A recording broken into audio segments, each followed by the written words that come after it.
কবরস্থান হাতে সময় পেলে মাঝে মধ্যে এই স্থানটা এসে ঘুরে যাবেন, কারণ এই স্থানটির ঘাসলতা পাতা পোকামাকড় হবে আমাদের চিরবিদায়ের সাথেই। একমাত্র আমরা ওই দিনটাই কেউ দিতে পারবো না ফাঁকি, কারণ আমাদের জন্মের সময় আমাদের মৃত্যুর তারিখটা এই কপালে হয়ে যায় লেখা। আর এই লেখা সময়টা একদিন হুট করে আসবে, তখন এই স্থানটাই হবে দেখা। পৃথিবীর এটাই একমাত্র স্থান যেখানে ধনী গরিব ফকির মিসকিন এই একই কাতারে থাকে শুয়ে। তাই এখানে এসে নিজেকে নিজে প্রশ্ন করলে আমাদের অন্ধমনের অহংকার এবং গন্ধমনের ময়লা যাবে ধুয়ে। একমাত্র এই স্থানে এসে আমরা যখনই মনে মনে ভাবি, তখনই নীরব হয়ে কাঁদি যে আজ আমরা কেন এই বিলাসী জীবন যাপনে মগ্ন, কেনই বা সোনা দিয়ে মোড়ানো আমাদের অস্থায়ী বিছানা। আর এই নিঃশ্বাস বন্ধ হওয়ার সাথে তো কপালে চুটবে 3.5 হাত মাটি, সাদা কাপড়ে মোড়ানো হবে আমাদের লাশের খাটি, পোকামাকড়ে ভরা গহীন অন্ধকার জায়গায় তো হবে আমাদের স্থায়ী ঠিকানা। 1 সেকেন্ডের বর্ষা নাই, 2 দিনের দুনিয়ায় স্বার্থের জন্য মানুষ মুহূর্তে বদলায়।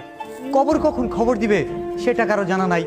স্রষ্টার কাছে মাফ চাওয়ার আগেই অনেকের হয়ে যায় শেষ বিদায়। প্রয়োজনে পাশে আসে আবার চলে যায় দূরে, থাকতে মূল্য কজন বোঝে।